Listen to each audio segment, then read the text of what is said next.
Why is this so hard? Why is it so hard?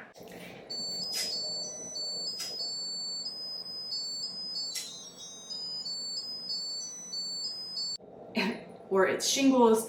Lemon balm is just a... Okay.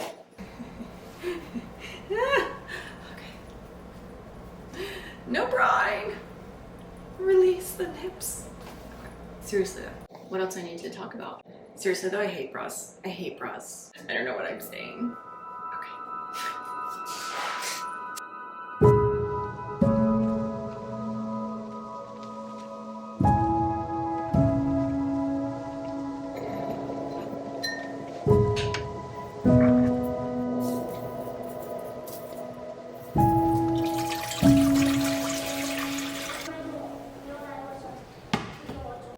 Hey friends, welcome back to another video. Today I'm teaching you how to make a lemon balm salve, and this is one of my favorite salves to make. For multiple reasons. It smells good. Lemon balm is kind of one of those things you can get and grow anywhere. Today I'm going to be using it in dry form, but you can also use it in fresh form. This is a lemon balm plant that got pretty fried because I live in Arizona and it was outside, and it got a little crispy, but it's recovering. Lemon balm just smells so good, and it's such an amazing herb. A lot of people know about lemon balm, right? It's in the mint family, and it just has so many medicinal properties to it, and it's really easy to make a salve. Today I'm just showing you how to make a quick salve, or actually one that you can make in one day. And there are a few different ways to infuse oils, which is what you're going to be using to make your salve. But today, because I wanted to make this during the video, I'm kind of doing a quick oil infusion. There's a few different ways to create salves. You can do a long-term one where you stick the herbs in a jar, cover it with olive oil, and then let it sit for a few weeks. Or if you're in a rush or you just really need a salve, you can do it in one day over really low heat. Before we dive in, make sure to please go like and subscribe to my channel. Every time you like this video, it helps the algorithm, and the more people watch these videos, the more knowledge gets out into the world, and the more that I can help people remember this old medicine that is called herbalism.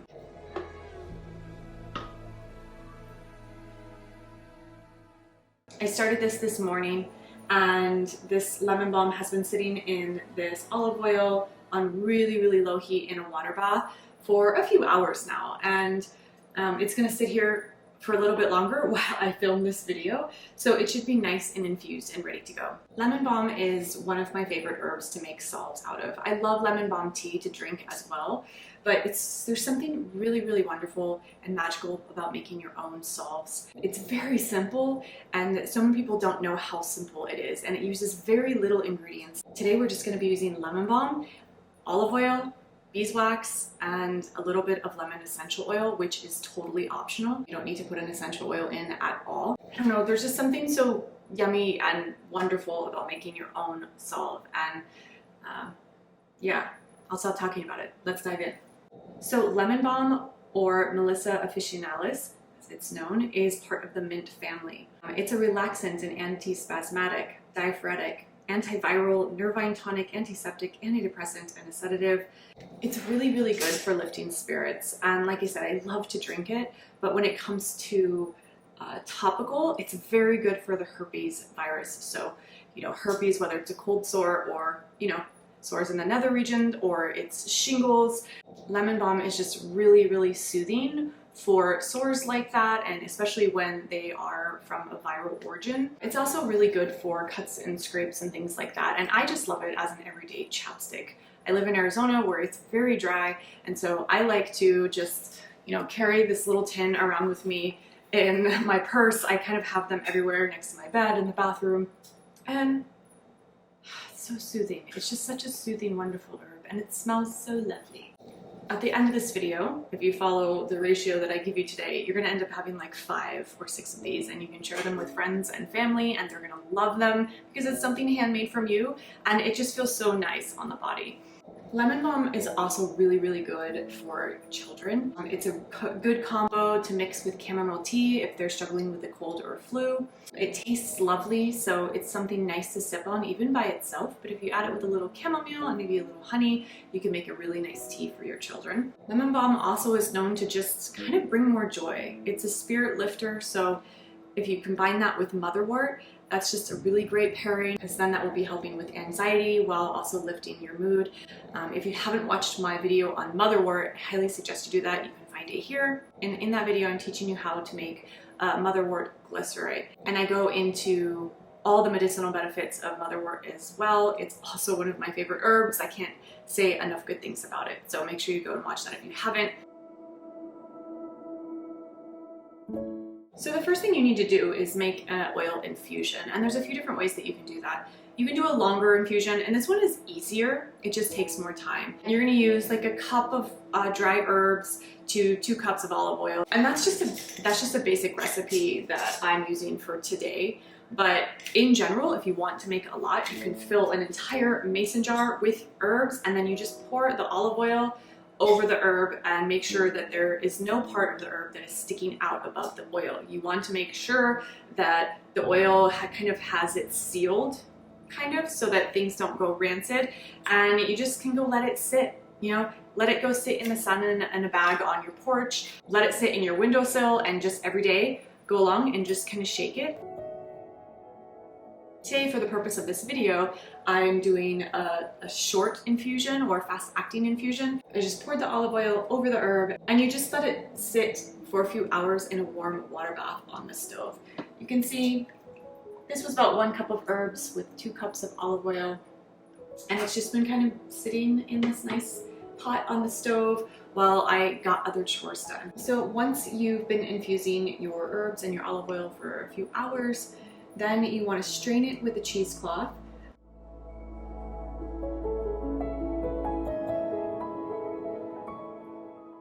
And then you're going to put it back into the mason jar, or the jar that you use of choice, and you're going to add your 1 ounce of beeswax. I find that using any more than 1 ounce of beeswax makes a really, really hard solve, and it's total preference. If you want it a little bit harder, you can add more beeswax. If you want it softer, you can add less beeswax. But I found that it's good to just start with like 1 ounce of beeswax per 2 cups of oil, and you can go from there. You can always add more.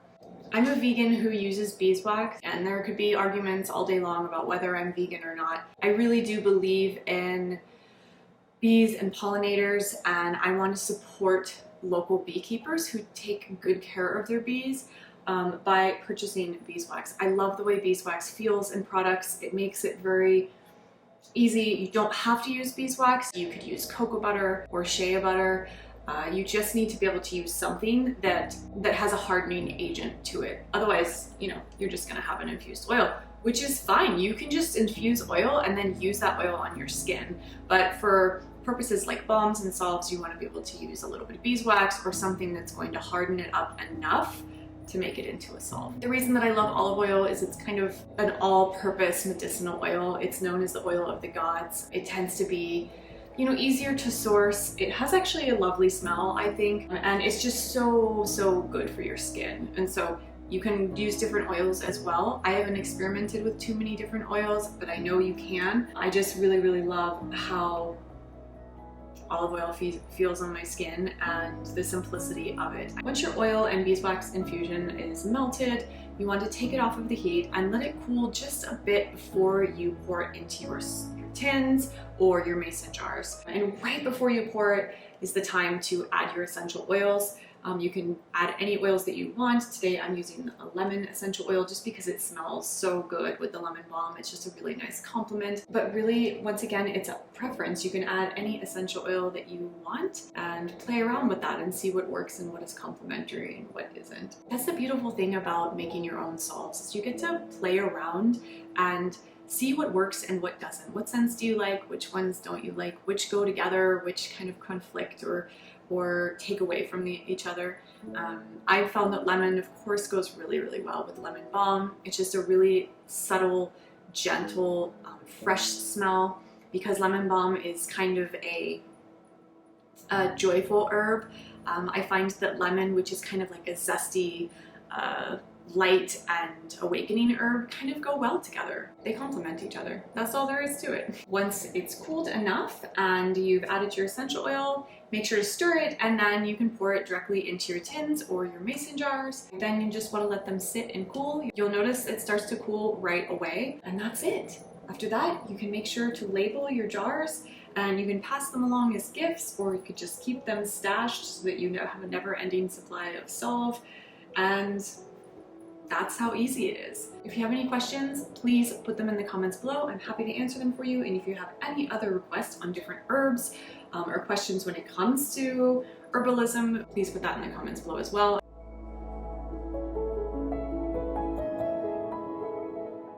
Thank you so much for being here, and I will see you in the next video.